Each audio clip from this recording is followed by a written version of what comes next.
Alors, bienvenue à la résolution de ces 4 petites énigmes. Alors, première question, c'est-à-dire, si on lit les pages d'un livre, les pages 25 à 38 inclusivement, combien de pages a-t-on lu? Il y a un petit piège cute, évidemment. Il ne faut pas faire 38 moins 25 puis répondre 13, parce qu'ici, il faut compter la page 25. Voyez-vous la nuance entre dire il y a combien de nombres entre 38 et 25? Ben, il y en a 13.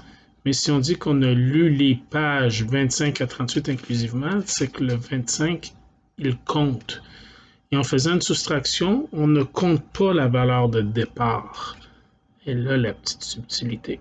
Donc, il faut faire une soustraction, mais rajouter 1, donc on arrive à 14. Alors ça, c'est un petit problème où il faut rajouter une extrémité pour arriver à la bonne réponse.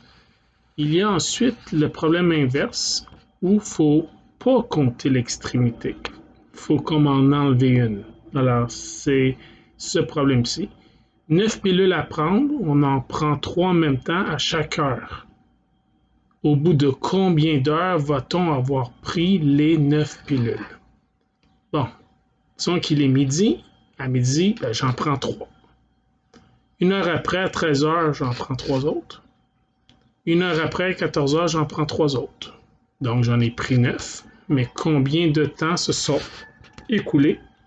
Alors ici, l'erreur, c'est que si on fait la division 9 divisé par 3, ce qui est dans 3 heures, on compte le premier, on compte l'extrémité.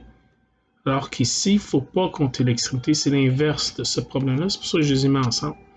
Donc, c'est 9 divisé par 3, 3, moins une extrémité, 3 moins 1, 2, ou ce qu'on voit ici, bel et bien, 2 espaces. Ensuite, ici, on vous disait, si 3 hommes font 3 trous en 3 heures, 9 hommes feraient 9 trous en combien d'heures? Alors, on suppose que c'est des hommes qui travaillent au même rythme, ces 9-là que ces 3-là, et que les trous sont de la même dimension. Et donc, dans ces conditions-là, combien de temps ça prendrait? Première vue, on serait tenté de croire que c'est 9 la réponse, hein, parce que 3, 3, 3, 9, 9, 9, hein, ça semble logique. Oui, mais pas tant. Regardez, si 3 hommes font 3 trous en 3 heures, la subtilité ici, c'est que les hommes, travaillent en même temps. Fait que puisqu'il y a autant d'hommes que de trous, mais dans le fond, chaque homme, un homme, fait son trou, creuse son trou en 3 heures. Pendant qu'il y en a un qui fait son trou en 3 heures, l'autre, le deuxième, fait le deuxième trou en 3 heures, le troisième fait le troisième trou en 3 heures. Mais puisqu'ils travaillent en même temps, c'est le même 3 heures.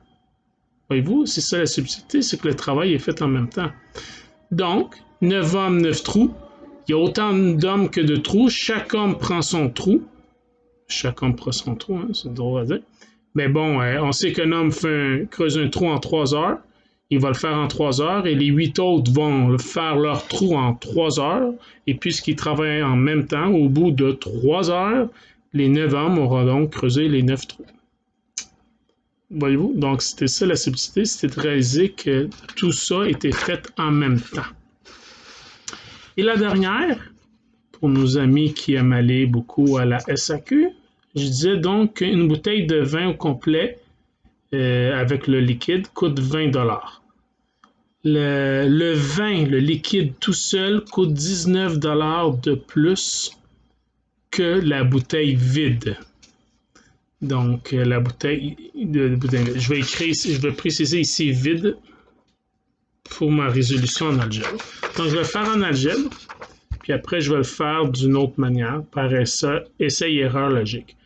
Donc, X est le prix de la bouteille de vin vide que l'on ignore. On sait que le vin coûte 19 $ de plus, X plus 19.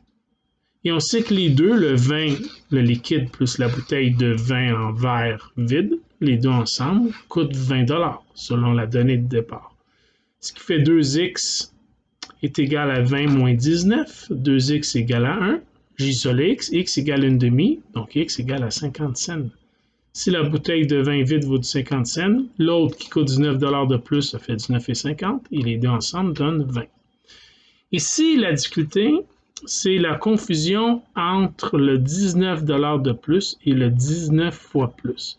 Beaucoup de monde répondent ici que la bouteille de vin coûte 1 pièce parce qu'ils confondent 19 $ de plus avec 19 fois plus. C'est qu'en fait, ce qui arrive, l'aspect psychologique de ce problème-là, c'est qu'on est souvent dans la vie au quotidien avec des liens multiplicatifs et non pas avec des liens additifs. Exemple, supposons que tu donnes 50 $ à un enfant pour Noël, il t'en donne 100 à l'autre. Des jumeaux, tu sais, vraiment pour crier à l'injustice. Bon, ben, celui qui va en avoir 50 risque de réagir en disant « C'est pas juste, mon frère a eu le double de moi. » Plutôt que de dire « Il a eu 50 $ de plus. » Hein, même chose si c'est 200 puis 50, je pense bien qu'il va dire « Il a eu 4 fois plus » ou « J'ai le quart de lui » plutôt que de dire « J'ai 150 de moins » ou « Lui a 150 de plus. » Puis là, tu sais, je parle avec des demi puis des quarts où c'est encore pas pire de faire une addition, tu sais. Mais là, 19 $ de plus, quand est-ce qu'on dit ça? On parle avec des 10 fois plus, 2 fois moins, 4 fois plus, le tiers, le quart, la demi, alouette. C'est de là que vient cette confusion.